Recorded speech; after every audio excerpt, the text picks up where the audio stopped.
waaye ba léegi loolu mun nañ ko jàllale parce que mun nañ ne jamono jooju Covid bi dafa bett nit ñi waaye gannaaw nag léegi xam nañ ni feebar bi ñëw na te feebar bi du fi jóge tey lan la ñu waroon def la ñu waroon def mooy xaalis bi ñu dajale ne moom pour yóbbu ko ci Covid la ñu waroon a orienté ci mbirum santé est-ce que xam ngeen ni 1000 milliards yi 112 milliards rek la ñu yóbbu ci santé presque 10%. 112 milliards 800 et quelques milliards yi des pasar pasar nañ ko ci ay mbir yoo xam ne kenn xamul fu mu dem 112 milliards la ñu yóbbu ci santé ci jamono joo xam ne ñëpp santé la ñu soxla loolu jàpp ngeen ni lu jaadu la 112 milliards ci 112 milliards yooyu tey jii nee nañu 59 ñii nee nañ 53 ñii ne 59 dégg naa sax ku ne 60 barki démb même soo jàppee ni 60 lits de réanimation la ñu am. Ça veut dire que 48 lits de réanimation rek la ñu jënd ci xaalis boobu alors que réew mi wala àdduna mi ngi am problème boobu loolu boo ko calculer 1 milliard 450 millions la ñu jël pour jënd ay lal alors que am nga un budget de 1000 milliards bu la Sénégalais yi voteel parce que ma wax nag ni 1000 milliards yi bu ñu foog yi nag xaalisu Macky Sall la de xaalisu Sénégalais la te 600 et quelques milliards yi dañ koo leb ça veut dire que ñun ñoo koy fay suñuy doom nañ ko fay suñuy sët nañ ko fay 600 et quelques milliards nga leb ko ci anam googu jëndoo ci ay lal jëndoo ci ay gants jëndoo ci ay blouse ak luy protéger personnel médical bi jëndoo ci ay outils de test de dépistage rapide nga xam ne fu ne waroon nañ fi mën a dépister tey est-ce que yoon la Sénégalais dem def dépistage toog 72 heures wala lu ko ëpp te amul résultat ñu bëri def nañ dépistage balaa seen résultat génn dee nañu loolu est-ce que yoon la nga jël xaalisu réew mi dem profitoo ci parce que ñoom lekk rek seen yoon newu ci la ca des ku doon sukuraat sax ñu fekk la ngay sukuraat sa xaalis nekk sa poos ñu rocc xaalis bi bàyyi la foofu nga sukuraat loolu musiba la cim réew donc loolu mooy seconde irresponsabilité bi ñetteel bi mooy ci jamono jooju moom Macky Sall parce que soo naan sa askan dama bëgg ngeen def ay sacrifice dama bëgg ngeen takk seen biir parce que mbir mi jaxasoo na yow yaa war a njëkk a joxe exemple bu baax waaye yow doo bañal sa bopp dara jamono ji situation bii nekk nga xam ne kenn nooyatul moom mu jël 60 milliards dem jënd avion boo xam ne soo si voyagé tey mun nga toog 1 mois 2 mois 3 mois doo ci dugg te jamono bi mu toog yëpp yorul avion mat na 1 an et demi mi ngi doon tukki nga jël 60 milliards pour yow kese nga dem jënd avion xam nga 60 milliards ñaata lits de réanimation lañ ci mën a am 60 milliards mun nga ci am 2000 lits de réanimation 2000 lits de réanimation daanaka tey suñu amoon 500 lits de réanimation rek coow lu du demee nii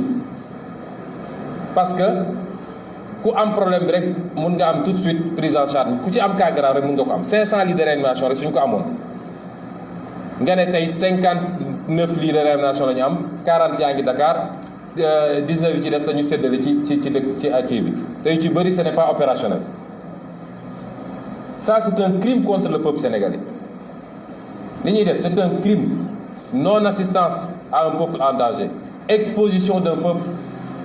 ba pare ci jamono jooju yow yaa ngi gundaandaat ak noos lii mooy jëfinu Macky Sall jamono joo xam ne ñi ngi wax feebar bi lëmbe na àdduna ngay wër di yelwaan même tubaab yi muy wër di yelwaan parce que yow da ngay yelwaan vaccin mënoo am vaccin yow da ngay yelwaan ne nañu la baal bor bi ki nga naan baal ma bor bi su la gisee ngay dem jënd avion 60 milliards dina ne kii daf may fontu kii nekkul dans le besoin te yaa ngi ko ameloon déjà xaalis fayagoo ko yaa xay ku la leb 5000 fayagu la romb la dem jënd iPhone xaw ma ñaata à 1 million di nga ne kii daf may fontu kon yow da ngay yelwaan vaccin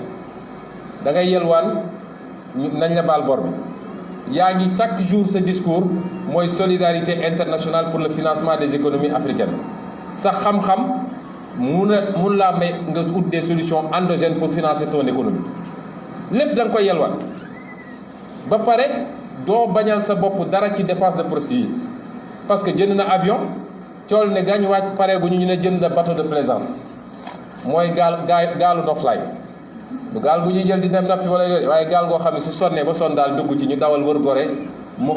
noyyi eeru géej gi daal di dellu si ñi naan 3 milliards ñi naan 6 milliards ci jamono jooju nga jël suñu xaalisu réew jël ci ay millions wala ay milliards yëpp Sénégal yi mel ni ay xar naan maa ngi leen di yóbbu Kaffrine maa ngi leen di yóbbu Fouta loolu mooy irresponsabilité Macky Sall li mu def c'est un crime contre le peuple sénégalais irresponsabilité incompétence ak déni la boole moo tax man dama ne wax naa ko depuis longtemps bu ñëw rek day yokk ci bi fi newoon Macky Sall n'est pas légitime à diriger ce pays parce que su doon dafa yem ci incompétent rek ñu ne garaaw mënul waaye bu ci boolee nag froideur ñàkk yëg sénégalais yi ñàkk weg sénégalais yi boobu problème bi day gën a garaaw ba tax nag lii lépp ñu wax nii da nga ciy boole yeneen ak yeneen yu wane ni Macky Sall moom mbirum Covid bi mosu koo intéressé parce que bu leen fàtte ne ci jamono bi sénégalais yi jaaxle ñu tiital leen ba kenn ñemeetul ne leen kenn amatul génn au-delà de 19 heures kenn amatul génn te takkoo masque te loolu yépp di woon mesure yoo xam ne lu ñu mën a dégg la tëj jàkka tëj église tëj ci jamono jooju moom mi ngi signé ay décret signé na fi décret honoraria joxe ay xaalis yoo xam ne ay politiciens kese ñu séddoo jamono jooju la ñu am les rapports OFNAC ak keneen yu gën a scandale ci ni ñuy rendalee xaalisu réew mi jamono jooju la ñu am rapport bi nga xam ne génn ci distribution aide alimentaire bi jamono jooju la ñu am ay complot yi préparé contre des opposants ba mu andi fi li mu fi andi ci réew mi jamono jooju la ñu am sénégalais yi jaaxle nañu tiit nañu nelawatuñu ñoom politiciens yi li leen intéressé mooy mburu ak soow c'est-à-dire même seen façon de parler mi ngi renvoyé à la jouissance noos mburu ak soow poñse ay wax yu ñàkk fayda te bañ koy def dañ ñëwoon xeex Covid moo tax tey Covid a ngi ni takkarnaase anañu kii gisuñu ko kii ñemewul wax mburu ak soow mooy séddoo xaalisu réew mi ci jamono jooju la ñu gis mu voté fi ay loi yoo xam ne ñëpp xam nañ ci mu jëm loi ne Sénégalais yi léegi ku ne mais terroriste nga daal di modifier code électoral bi pour gën a mun a xañ ay Sénégalais seeni àq pour ñu mun a taxaw jàmmarloog moom kon responsabilité Macky Sall dafa rëy sañ naa sax ni il est le seul et unique responsable de ce qui se passe dans ce pays moo tax bu ko kenn ak essayé absoudre may wax sama grand frère sama xarit docteur Seydi su ñuy wax ni Macky moo responsable lii moo tax la gestion politique catastrophique de cette crise personnel médical bi c'est pas la gestion médicale et technique ngàcce gaalaama suñu personnel médical kenn mënu leen fay liggéey bi métti na risques yi bëri na waaye accompagnement minimal bi ñu waroon am amuñu ko te ñoom ñëpp xam nañ ko ku ci wéet ak boppam wax ko koo ci wéetal mu wax la ko kon ñun nekkuñu ci politique politicienne ba tax nag lii daf ñu àddi ci constat bi ñu wax mooy situation bi mbokki Sénégal situation bu garaaw la du situation bu tuuti état bi démissionné na état bi lajj na état bi wane na cuuneem waaye ndax dafa war a tax ñun ñëpp ñu démissionné déedéet parce que du état bi la bakkanam di rot waaye ñun ñii sénégalais suñu bakkan di rot bu kenn ngalla waaye weddeeti feebar bi parce que kenn ku ne ci ñun am nga ku la jege ku mu dal kenn ku ne am nga ku mu jege ku bakkanam rot man mii de semaine passée bële rek am nañ ci ñaar ci suñu biir parti te kenn ku ne am nga ko kon buñ ko sàgganee buñ ko néewal parce que feebar bu am la te day reye te anam gi muy reye moo métti ndax di ñàkk ngelaw goo noyyee sa poumon di wër ngelaw goo noyyee ngay suffoqué ba jaare noonu dem loolu dafa métti. kon dama lancer un appel à tous les Sénégalais bu ñu topp irresponsabilité état bi su état bi irresponsable nous le peuple nañu responsable te responsabilité boobu fa may jaar mooy njëlbeen bi ma njëkk a jaale famille yi nga xam ne ñàkk nañ ci ay nit ndax métti na trop massawu ñi mu dal te ñu nekk tey ci ay situation yu métti ci hôpitaux yi waaye du ma yem ci wax li nga xam ne mooy responsabilité Macky du ma yem ci wax lan mooy lajju nguur gi su dee mënuma cee boole ay proposition parce que dama leen wax ci njëlbéen ba ni la ma fas yéene waxtaan ak Sénégalais yi mooy tey man su doon maay président de la République naka laay gérer situation bi ñuy dund li yàqu na irresponsabilité bi ñu am ñoom tax na sacrifice yi Sénégalais yi defoon yépp fi mu ne nii neen na parce que dañu defoon sacrifice ñu tëj nit ñi laaj ñu suñu xaalis ak yeneen personnel médical bi lu ne mu daj ko ci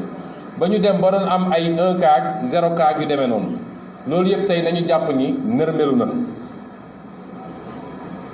kon lan moo ci des li may wax ci samay proposition mooy ci li ñuy wax en amont mooy ci njëlbeen ba dama gëm ni confinement waratul am Sénégal confinement du solution bi li tax du solution bi mooy benn boroom xam-xam yépp nee nañu ci réew yu mel ni suñuy réew confinement bi mënul am résultat parce que kër yoo xam ne boo fa demee di nga fa fekk juróomi nit fukki nit ak juróom kër googu ci boppam mën na doon li ñuy wax cluster mooy moom ci boppam mën na doon foyer boo xam ne fa la feebar bi di développé. ñaareel bi mooy mënatuñu génne ñoom fonds Covid 19 ba naan dañuy joxe ay kit alimentaire amatuñu ko pasar nañu xaalis bi te leb naa leb ba kenn bëggatu ko lebal dernier euro bon bi mu dem lebi dafa plafonné léegi capacité am te àdduna bi nag ne Sénégal yi xam ni réew boo xool tey moo la gën a soxla boppam ndax ñoom ñëpp ñi ngi xeex ak feebar di génne ay milliards d'euros ou de dollars pour jënd vaccin bi di def di jàkkaarloog crise économique boole koog ay catastrophe naturelle te barki démb rek Allemagne bi glissement de terrain yi amee nee nañu il faut 5 milliards d'euros pour Allemagne reconstruire kër yi fa yàqu kon réew yooyu tey tal nañu leneen lu dul di jox ay nit xaalis ñuy jëndi avion te lii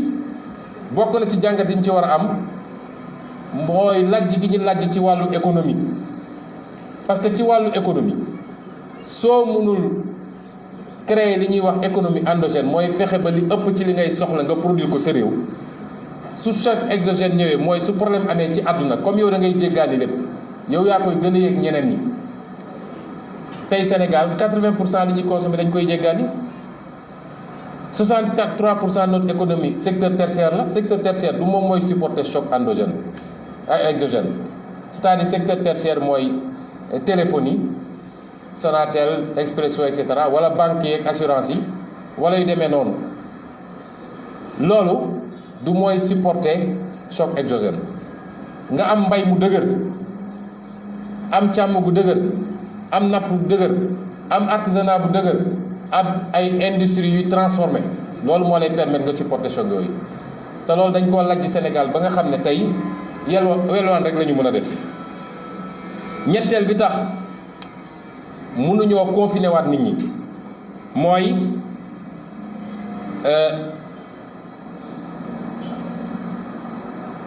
sénégalais yi ñi ngi ci jafe-jafe yu métti te leen teg jafe-jafe yi mooy échec yi ñu am ci suñuy politique économique koo mënul jox liggéey mënoo ko jox salaire mënoo koo faj kooku soo ko nee tëjul sa kër da nga koo bëgg a assassiner moo tax warul am te waruñu koo nangu kenn waratu fee confiner Sénégal yi waaye nag loolu pour mu dox il faut que kenn ku nekk ci ñun sénégalais yi laay waxal man waxuma ak ñoom de li may wax mooy responsabilité individuelle la kenn ku nekk ci ñun su dee duñu confiné kenn ku nekk ci ñun la jël ay matuwaayam ba li ñuy wax les mesures barrières mooy jumtuwaay yi nga mën a jël ba mbir mi du la dal nga def ko te nag mbokk yi man de su may dox ci mbedd mi maa ngi xool Sénégalais yi waaye sàggane nañu masque bi torop kon mesure barrières yi dama ko ñaan Sénégalais yi ngir yàlla parce que amul dara lu ko ëpp efficacité nag ñii vacciné wu soo demee Europe tey ku vacciné wu sooy génn da ngay takk masque vaccin bi terewul nit nga takk masque kon loolu mooy première mesure yi na ñëpp delluwaat ci takk masque yi góorgóorlu ci ñaareel bi mooy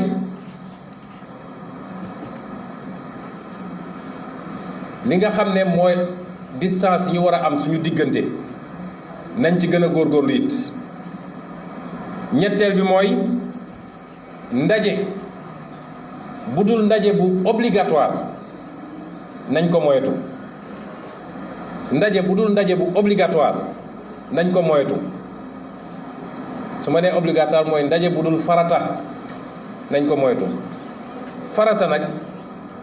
day varier selon les contextes parce que su dee diine ci boppam moo la ne dem julli ci jumaa farata la waaye bu ñu demee ba ab feebar boo xam ne mun na wàll nit ki ci jumaa bi wala ñu nekk guerre ba soo fa demee ñu rey la ñu ne la mën ngaa julli sa kër kooku farata gi teggi nañ ko kon ñun ñoo war a jël suñu responsabilité xam ni mën nañu gañe virus bi gañe nañ ko benn yoon gañe ko ñaari yoon fa ñu jaaroon ba gañe ko benn yoon ñaari yoon suñ fa jaaraatee gañe ko donc bu ñu ne lii daal ay wax rek la ku nekk bàyyeeku nañu respecté mesure distanciation yi nañ ko respecté ñun de ci li ñu concerné li nga xam ne lu ma waroon def la man te Sénégal yëpp doon ko xaar muy nemmeeku tour bi ma waroon yóbbu ma wër Sénégal yëpp suspendre naa ko ba jëmmi jamono ba situation bi gën koo permettre parce que politique mooy suñu option waaye dafa am jamono joo ko mën a def ak jamono joo ko mënut a def wala jamono joo ko mën a defee noonu ak jamono yoo xam neneen nga koy defee kon loolu benn la ñaareel bi mooy ci hôpitaux yi comme amaguñu jumtukaay yi ñu war a am yëpp il faut que ñu réorganiser proposition bi may def foofu mooy lépp li nga xam ne du lu jàmp ci wàllu chirurgie mooy opération yi ak yi nga xam ne ay hospitalisation programmée la te jàmpul yooyu yëpp nañ ko suspendre lal yooyu nga xam ne ñoom la ñu waroon occupé ñu transformé ko def ko ay lal yoo xam ne day mun a dalal ay nit yoo xam ne dañoo am jàngoro ji ñetteel bi mooy médecins yi ñoom docteur Cissé mii ma koy gërëm ndax dañ cee liggéey lu bëree bëri mooy yor suñu commission santé mu liggéey ci médecins yu bëree bëri ak ñeneen ñi ma liggéeyal ba ñu ne bitim réew ma leen di gërëm fii ci collaboration bi waaye médecins yi ak personnel de santé bi ñu former leen ci nu ñuy gérer nu ñuy toppatooyee les cas simples parce que souvent dañuy concentré wu trop ci cas grave yi cas simple yi ñu xaw leen a sàggane ñi nekk ci kër yi ñii di tëdd ci couloir yi cas simple yu bëri mooy mujj nag ci sàggane bi ñu ko sàggane mooy mujj nekk cas grave ñetteel bi mooy saalu réveil yi nga xam ne ci bloc opératoire yi ak centre de réanimation yi ñu mettre ko à la disposition gestion Covid bi ñi nga xam ne ñooy médecin anesthésiste ak réanimateurs yi mun na nekk foofu toppatoo les cas graves ñeenteel bi mooy ñu approvisionner réew mi en oxygène mbokk yi gàcce la ñu ne 21e siècle Sénégal dafa am problème oxygène ñuy génn di weddi waaye lu am la Sénégal dafa am problème oxygène kon nañu approvisionner réew mi oxygène bu doy te ñu fexe ba oxygène bi bu mu manqueeti juróomeel bi mooy ñu yokk lit de réanimation yi nañ ko yokkaat bu baax a baax a baax moo xam fu muy jëlijee xaalis bi nag loolu day suñu juróom-benneelu proposition mooy comme dañoo soxla xaalis yàq ba tey fu ñu jëlee xaalis dina leen tëb mooy lii nga xam ne institution yu amul benn njëriñ la ci réew mi benn njëriñ conseil économique social HCCT ak xawma yan nañ leen supprimer jël xaalis boobu jëndee ko ay lits de réanimation parce que amu fi njëriñ kan fii ci salle bi moom mun a wax ban njëriñ la institution yi am kan moo mës a lire seen benn rapport kan amu fi njëriñ. juróom-benneel bi mooy ñu gën a développer test rapide yi fexe ba mu accessible parce que du yoon ab sénégalais yéeg dara ci yaramam njort ni lii la nga dem def test te xam nañ ni variant bi dafay développer rapidement ci dernier jour yi ñu naan la xaaral ñeenti fan juróomi fan pour nga jot résultat test bi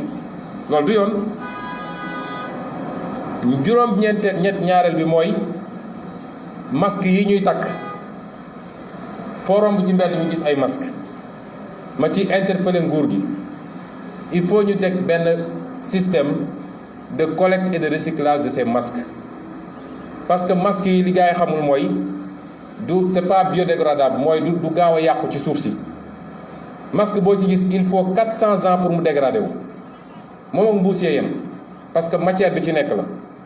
comme am na tey ay société ay entreprises yoo xam ne loolu la ñuy liggéey il faut que ñu def benn système bu ñuy collecter masques yooyu pour gérer notre environnement parce que dafa am solo loolu yëpp tam ñu boole ci su dee njort nañu ni bëri na am ñoo xam ne ñi ngi ñàkk seen bakkan ci biir kër yi te demuñu hôpital ñuy laam-laame na moom la wala du moom parce que ki nga xam ne dafa dem def test ñu ne ko corona la mu dem hôpital ñu faj ko sottiwul mu jaar fa faatu kooku dafa am benn protocole sanitaire bu ñuy def service d'hygiène ñu désinfecté corps bi et cetera doo ko dem yéet ay mbokkam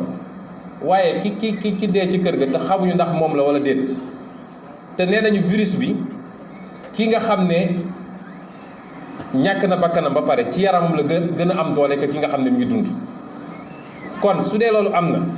bu dee am na ñoo xam ne mbir maa ngi leen di rey seen kër te ñu nekk en contact ak seen waa kër nekk en contact ak ñi leen di suuli ñi leen di sang kon ñaata nit la virus bi mun a contacter kon tous les cas suspects dañu war a def prélèvement ak analyse balaa ñu koy yóbbu naan dañuy suuli su ko mënul nekk nañ def protocole sanitaire obligatoire man de dem naa keroog ci benn dëj waaye bi ma gisee ñu teg kees bi nit ñi génne dugal suul te ñu ngi doon laam-laame naan moom la wala du moom sama xel tey na te loolu tam dañ ci war a jël ay matuwaay mu des nag fi may daanele la jëm ci ñàkku bi muy vaccin bi faaw ñu wax ci ndax it ñu bëri woon nañ ma ne mu waaw bul wax ci vaccin bi c'est sensible homme politique lu xew ci réew mi te war a concerner waa réew mi yépp danga cee war a gëstu loolu moo la ci ëpp xam-xam li ma ciy njëkk a wax ci vaccin bi mooy jàngat gi ñu war a njëkk am ñun africain ci lii mooy tappale yorul am réew seetlu leen ni àdduna bi yépp continent yépp produit nañ vaccin ba mu des Afrique Asie produire na vaccin ndax Chine am na vaccin Inde am na vaccin Europe produire na ay vaccin Amérique produire na ay vaccin Afrique mënul produire benn vaccin li ko waral mooy fi ñu waroon investir sur le capital humain ñu ngi jël xaalis di ko pasare ci politique ci jënd ay nit pour ñu voteel la ci dugal ay nit ci ay cas di leen yóbbu mel ni ku yor sa jur xaalis bi ñu waroon dugal ci njàng mi pour am ay scientifique yu taxaw gannaaw bu ñu ko amee ñu créer leen ay cadre pour ñu mën a def recherche fondamentale recherche développement xaalis boobu la ñuy pasare moo tax Sénégalais il faut ñu yeewu ñu doon dugg ci kaar yi ñu leen di yóbbu Fuuta ak di leen yóbbu Kaffrine nañu xam ni xaalis bi leen waroon faj xaalis bi leen waroon a jox liggéey seen doom xaalis bi leen waroon tabaxal ay tali xaalis boobu rek la ñuy jël di leen dugal di leen yóbbu perte buy am yéen rek a ci perte ñoom perte ñu ci dara ndax jógewul seen poche ngir yàlla na sénégalais yi yeewu benn yoon réew caaxaan du ko defar waaye caaxaan gi du rek caaxaanu homme politique yi dafa am lenn ci askan yi ju leen topp ci loolu mooy premier jàngat bi. ñaareel bi mooy il faut ñu accepter débat di am parce que réew mi dafa am lu fi am loo xam ne man kenn duma ko mën a poser mooy su dara amee rek ñu ne ñoom ñi lañu bëgg ñëpp xalaatee foo jaar ñu ne la ñu joxañ ne la ni nga war a xalaatee ba pare nag def benn propagande médiatique boo xam ne nit ñi sax dañuy ragal wax ndax ku wax ñu ne waaw moom de dafa contre lii wala moom de dafa lii mais demal France demal Angleterre demal États-Unis demal man chaque jour damay toog taal chaîne yi di seetaan suba ba ngoon jot ay débat la médecins yi toog débat homme politique yi toog débat ñii ne d'accord naa ñii ne d'accorduma c'est ça noonu la société di doxee te ñu war a nangu it ñu war a nangu it nii Sénégalais yi dañu am ay questions ñoom ñoo war a génn tontu question yooyu Sénégalais am nañ sañ-sañ am question ne ah man de ñàkk bi bëgg naa ci xam lii balaa ma ciy dugg bëgg naa ci xam lii ñun duñu ay bàyyi ma yoo xam ne dañ lay takk rek yóbbu la ne la ay wax li may wax nag li ma ci gën a bëgg a leeral mooy man contre ma vaccin de bi ñu juddoo ba léegi ñoo ngi vacciné wu te vaccin yooyu amul benn bu ñu ci defaree Sénégal à ma connaissance wala docteur donc problème bi du est-ce que contre na vaccin wala contre ko gëw mooy it ni vaccin bi complot la ndax bu doon complot ñoo ko defar duñ ko xëccoog ñun parce que xel day loolu lay jëriñ bu dee ñoom ñu ngi koy xëccoog ñun ba ñun mënuñoo jot ci vaccin bi ça veut dire que ñoom jàpp nañ ni vaccin bii lu baax la ba tax ñu koy def kon loolu dama bëgg mu leer balaa parce que sénégalais da ngay génn fi rek waaw moom nee na moom ne déedéet damay wax lu leer contre ñu principe bu vaccin àdduna dafa dox dafa nu muy doxee dafa gaaw science dafa dox médecine bi 20 ans 25 ans 30 ans ci gannaaw ku la waxoon opération éveillé nga ne xanaa ci wéru waaye tey ñu ngi koy def kon vaccin it bu dee ñu ngi ko doon defar si 15 ans 20 ans science mun na dox ba ñu defar ko ci anam bu gën a gàtt waaye buñ ko génnee nag kenn ku ne balaa nga koy ñàkku am nga sañ-sañu laaj yi nga xam ne lu lënt la ci sa bopp am nga sañ-sañu laaj ñoom lii seen responsabilité mooy ñu tontu sénégalais ci laaj yooyu dalal xelu sénégalais waaye kenn amul sañ-sañu laaj ñëpp nañu dem rek vacciné wu. la lay couvrir parce que su dee décideur politique nga boo waree engager sa peuple ci dara war nga xam ni lii à court moyen et long terme lan la ba léegi aw ma tontu ci laaj boobu laaj naa docteur yu bëri ñi ci gën a kii daal nee nañu ñoom li ñu jàpp ci li ñu liir mais du catégorie mooy mën na nekk entre 3 mois et 6 mois ñetti weer ak juróom-benni weer soo déggee loolu mooy ku vacciné wu tey toogaat weer wala ñaari weer jël sa deuxième dose li ma jàpp mooy buñ ci tegee juróom-benni weer wala lu ci tegu tuuti war ngaa dem ñàkkuwaat kon dañu xam ni cycle bu ubbeeku la peut-être loolu tax Pfizer dugal autorisation pour 3e dose te démb si guddi laay seetaan journal gis ni Israël autorisé nañu pour ñu joxe 3e dose kon laaj yooyu am nañ sañ-sañu laaj ko parce que dañu war a xam li ñuy dugg lu mu doon ak fu mu ñu jëme ñaareel bi mooy vaccin bi ku ko ñàkku ndax mën nga jëlaat virus bi léegi tontu bi ñun ñëpp am nañ ko nit dina ñàkku ñaar virus bi ñëwaat dugg ko léegi nag ñi ngi laam-laamee est-ce que su ko duggee mbir bi vaccin bi da koy néewal doole ba du ko yóbbu fenn fi am déet loolu nag ay études cliniques dinañ ko prouver am déet mais pour le moment li leer ba leer mooy nit mun na ñàkku jëlaat vaccin bi ba taux de couverture bi nga xam ne dañ naan ñii naan 60%, ñii naan 70%, ñii naan 95%. mooy vaccin bi boo ko ñàkkoo ba noppi téeméer yu ñu ci ñàkk selon taux de couverture bi am na ci 80% yoo xam ne dañuy réagir ak 20% yoo xam ne duñu réagir waaye xanaa loolu am naa sañ-sañu laaj ko tekkiwul dama contre vaccin loolu sénégalais yi moom la ñuy laaj bi may daanelee mooy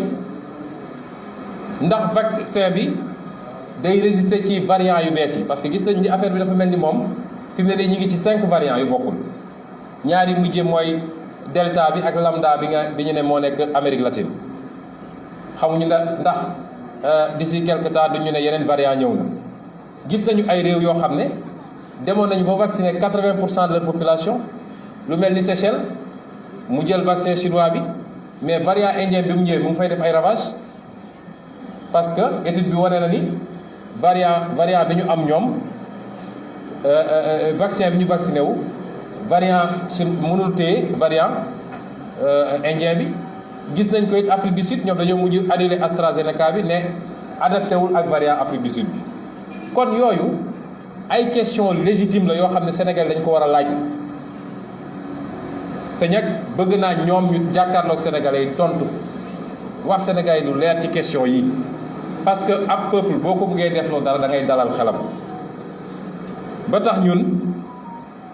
li ñu jàpp mooy loolu yëpp boo ko seetloo nga boole ci ni amuñu lu doy ci vaccin ñun amuñu lu doy dañuy yelwaan vaccin réew yu mag yi sax ba léegi dese na leen tuuti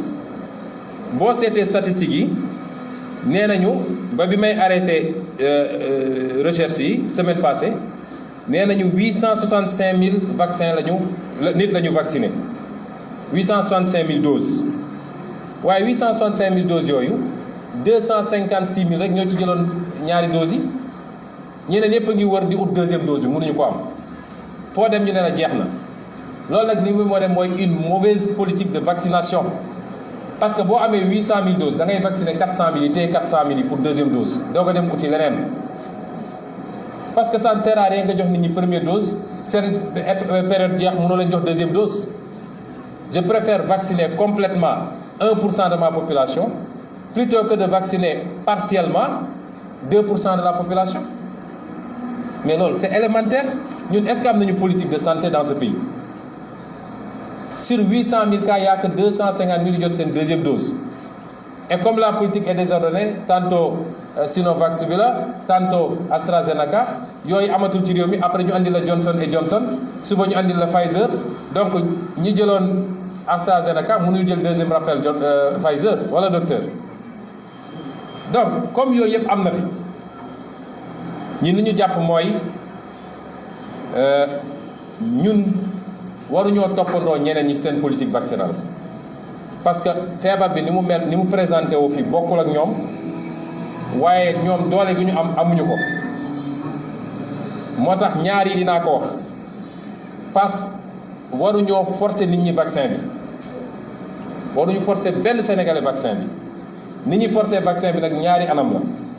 mun nañ ko forcer indirectement mooy li ñuy wax passe sanitaire mooy dañ naan ku mu neex nga vacciné wu ku mu neex du vacciné wu waaye ku vacciné wul dootoo dugg ci car ku vacciné wul dootoo dugg ci restaurant ku vacciné wul dootoo dugg ci bureau administration ku vacciné wul dootoo dugg ci jàkka xam nga loolu mooy forcé di nga vacciné wu. ñaareel bi mooy ñu ne nag léegi c'est obligatoire ku vacciné wul sax dinañ la tëj kaso dinañ la condamné wala di nga fay ay amende loolu warul am Sénégal waruñu koo nangu d'ailleurs mënuñu ko ndax ku amul vaccin mënoo ko def kenn. ñaareel bi mooy comme vaccin bi lañ ci am dafa néew nañ ko jagleel dans un premier temps li ñuy wax les personnes vulnérables mooy mag ñi am 65 ans jëm kaw ñooñu dañ leen jagleel vaccin bi en priorité ñooñu pareeguloo leen vacciner nga ne léegi 18 ans yi ngay ciblé lan mooy c'est quoi le projet finalement ndax dégg ngeen ministre de la santé keroog bi mu demee di jëli vaccin Johnson & Johnson bi nee na affaire dañ koy ubbi aux 18 ans yow mag ñi vacciné gu leen te ñoom ñëpp 99% taux de mortalité bi ci mag ñi la ñi mu mën a rey ci ndaw ñi li ci ëpp 99% yi mooy ñi nga xam ne dañoo amoon yeneen jàngoro yu métti lu mel ni diabète yooyu ñuy pikiiru wala obésité yu ëpp yi wala donc balaa ngay xool ndaw ñi na nga njëkk a vacciner mag ñi sécuriser leen parce que xale yi ils sont immunisés à 99% wala plus loolu xel war na ko mën a nangu. lii mooy yi nga xam ne lu ñuy yedd nit ñi la waaye di daaneel ci insister waat une fois insister ci ndaw ñi ngir yàlla nañu takk max yi nañ jël les mesures barrières parce que même suñu vacciner mag ñi ak ndaw ñi nga xam ne dañoo am facteur de comorbidité mooy dañu am yeneen jàngoro suñ leen ñàkkoon ba noppi te nit ñi nekk jëluñu mesure barrière ba di dugalaat mbir mi ci kër yi même avec le vaccin mag ñi mun nañ ko jëlaat te ku ci amoon yeneen jàngoro mun na la faat kon nañu gën a góorgóorlu ci yooyu. lii mooy li ñu bëggoon waxtaan ak yéen mbokk yi ñu ngi leen di gërëm di leen sant te di leen wax ni waxtaan bi ci olof rek laa ko fas yéene woon def ndax léeg-léeg boo bëggee def ci wolof def ci français dina gudd te jàpp nañ ni suñu waxee ci wolof ñi ci war a jot ñëpp nañ ci jot ñu ngi leen di gërëm di leen sant asalaamaaleykum.